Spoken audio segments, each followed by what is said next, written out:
Bonjour Patrick, voilà, je suis pharmacien. Je m'occupe enfin de ma maman depuis quelque temps suite au décès de mon papa qui s'est produit il y a à peu près 1 an et demi. Ma maman s'est retrouvée toute seule, donc on est trois frères et on l'a accompagnée au début parce qu'elle avait des grosses difficultés déjà psychologiques pour faire face à ce décès. Euh, donc au début on pensait que c'était une sorte de dépression suite au décès et qu'elle avait des difficultés à rester toute seule. Et au fil du temps, on s'est aperçu qu'elle avait de plus en plus de difficultés à assurer la vie quotidienne. Donc on a commencé à mettre en place des aides à domicile, hein.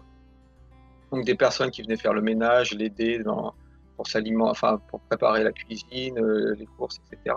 Elle avait sur elle un boîtier qui permettait de donner l'alerte en cas de chute ou de difficulté quand elle se trouvait toute seule. Et on s'est aperçu que de plus en plus, elle avait besoin d'aide, notamment la nuit. Et donc l'alarme s'est déclenchée plusieurs fois la nuit. Et là, on s'est dit, il faut absolument que quelqu'un vienne l'aider parce que nous, même si mon frère et moi, on est trois frères, hein, donc moi je suis en région parisienne, mais je suis au moins une demi-heure de voiture. Mon autre frère est à 45 minutes et mon troisième frère est sur la région de Pau. Donc lui, il est hors de question qu'il se déplace. Et donc on était deux à être en région parisienne, mais pas proches. Voilà, donc on avait donné le numéro à des voisins, mais on ne pouvait pas se permettre d'appeler les voisins la nuit ou voilà, ce genre de choses. À plusieurs reprises, des alarmes ont été déclenchées la nuit. Donc on avait un besoin d'accompagnement la nuit. Et donc j'ai vu Ernesti, je me suis dit, tiens, ça peut être intéressant comme concept, hein. Donc c'est là que j'ai contacté. Après est intervenu aussi l'aspect financier. On a fait des comparaisons avec les sociétés qui font des gardes de nuit, mais avec des employés, etc. Et c'était nettement moins avantageux. Le fait que ce soit des étudiants en santé, donc des gens qui sont habitués à côtoyer donc des personnes âgées et pouvant intervenir, dans ma maman qui a pas mal de difficultés à se déplacer, voilà, on a surtout choisi des gens qui faisaient de la kiné. Rien qu'aux vidéos, il y avait un feeling, voilà, donc on s'est dit et puis ça s'est confirmé, hein, parce que elle se débrouille très bien. Au départ, elle était bon, parce que elle était un peu surprise, voilà, surtout un accompagnement de nuit, c'est un peu particulier, se retrouver toute seule avec quelqu'un.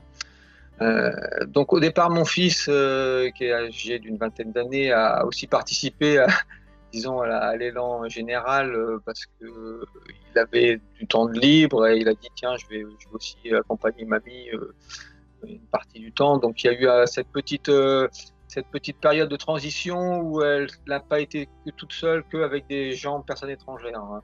Mais au départ, elle était un peu, voilà, un peu anxieuse, voilà, de ce fait-là. Puis après, ça s'est très bien passé. Donc elle est très contente en fin de compte d'avoir cet accompagnement et ça la sécurise, voilà. Et je pense qu'elle a lié des liens, je pense plus aussi d'amitié avec ces personnes. Elle dit qu'elle est vraiment heureuse d'avoir quelqu'un qui puisse l'aider. Maintenant, de toute façon, il faut absolument quelqu'un. Il n'y a pas d'autre solution, hein, donc parce que ma maman, cette situation donc initiale qu'on pensait plutôt psychologique, c'est avéré être plutôt une maladie neurodégénérative, donc qui évolue dans le temps avec des difficultés à se déplacer, voilà, une perte d'autonomie, donc on a absolument besoin de quelqu'un. Donc c'est vital d'avoir quelqu'un toutes les nuits, voilà, on ne peut pas se passer de cette aide.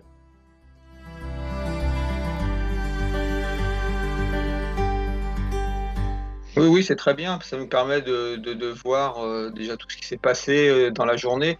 Ça nous permet aussi de voir un peu l'évolution de notre maman, parce que par moments, elle passe par des phases un peu difficiles. Par d'autres moments, on la sent plus joyeuse. On est content quand les nuits sont bien passées, voilà. Voilà, parce qu'on a des difficultés aussi à l'appeler parce qu'elle a déjà du mal à entendre, elle a du mal un peu à s'exprimer au téléphone, donc on va la voir souvent le week-end, mais pendant la semaine, ça nous permet d'avoir un suivi qui est très intéressant et ça permet à tout le monde, à mes frères de voir, même à mes enfants, de temps en temps, qu'on sur le site pour voir.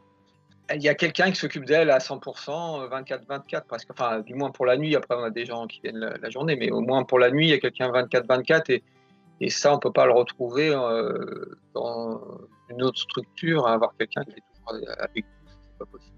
Je trouve que c'est un bon concept et puis que ça fonctionne bien. Voilà, donc moi, je suis satisfait d'avoir lancé cette, cette initiative de cette organisation.